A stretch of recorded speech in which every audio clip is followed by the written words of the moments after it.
Professor Jayashankar గారికి,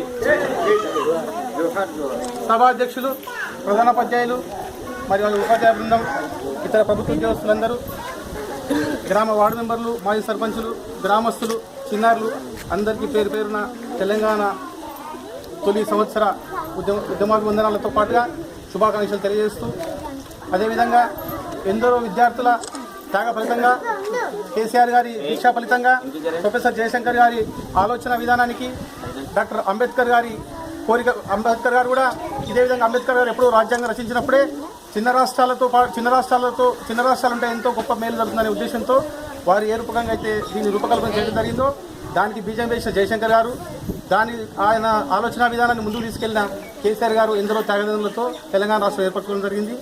కానీ విని ఎరుగని రీతిలో, ఎవరు కూడా ఊహించిన రీతిలో తెలంగాణ రాష్ట్రం వస్తే మనం అంధకారంలో వెళ్ళిపోతామని చెప్పని సమైక్యాంధ్ర పాలకులు, తెలుగుదేశం పార్టీ వాళ్ళు కానీ, కాంగ్రెస్ పార్టీ వాళ్ళు కానీ, ఇతర కమ్యూనిస్ట్ పార్టీ వాళ్ళు కానీ విష ప్రచారం చేయడం జరిగింది. కానీ విని రీతిలో, ఎప్పుడు ఊహించిన రీతిలో, మన తాతల దగ్గర నుంచి మన పిల్లలు చూస్తున్నప్పటి నుంచి కూడా ఎప్పుడు ఊహించిన రీతిలో 24 గంటల కరెంటు అనే ఎప్పుడైతే ఇంకా 3 సంవత్సరాల తర్వాత ఇస్తామన్నాడో, కానీ ప్రస్తుతం ఇప్పుడు నడుస్తున్న సమయంలోనే దాదాపుగా రోజుకు 20 గంటల కరెంటు మనం చూస్తున్నాం. కానీ ఎవరు కూడా ఊహించలే. అదేవిధంగా విష ప్రచారాలు ఏం జరిగింది, వస్తే ఉద్యోగాలు రావు, తర్వాత నీళ్లు రావు, ఉన్న ఉద్యోగాలకి జీతాలు ఇవ్వలేని పరిస్థితి అన్నారు. కానీ ఈరోజు ప్రతి ఒక్కరు ఆశ్చర్యపోతున్నారు, ఎక్కడి నుంచి వస్తున్నాయి డబ్బులు, ఇంతమందికి పెన్షన్లు ఎక్కడికి వెళ్ళిస్తున్నారు, ఇంతమంది బియ్యం ఎక్కడికి వెళ్ళిస్తున్నారు ఆశ్చర్యపోతున్నారు. ఎక్కడికి కావు, మన డబ్బులే మనకు. ఇంతకుముందు ఆంధ్ర పాలకులు ఏం చేసినారు, 23 జిల్లాలకు, మన 10 జిల్లాలో వచ్చిన సంపాదన 23 జిల్లాలకు పంచారు. కానీ ఇప్పుడు మన సొమ్ము మనం ఏదంటారు అంటే, ఎందుకు ఉదాహరణ చెప్తున్నంటే, ఎక్కడైతే మనం అభివృద్ధి కొరకు మనం ఆకాంక్షిస్తామో అక్కడ మన డబ్బులు కేంద్రీకరిస్తే అక్కడ అభివృద్ధి జరుగుతుంది.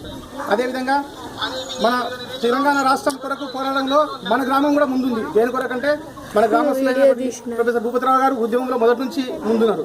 అదేవిధంగా ఎప్పుడైతే మన ఊరును మొత్తం ముక్త కంఠంతో టీఆర్ఎస్ పార్టీలో జయించడం జరిగిందో, ఆ రోజు నుంచి ఉప్పురుంతల మండల కేంద్రంలో ఏ కార్యక్రమం జరిగినా మన గ్రామమే ముందుంటుండే. అంటే మండలంలో తెలంగాణ రాష్ట్రం సాధించడానికి మన గ్రామం ఎంత ముందుందో అదొక ఉదాహరణ.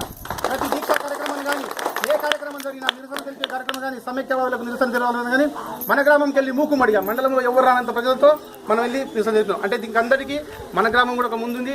అదేవిధంగా మీరందరూ నాకు సహకరిస్తారు.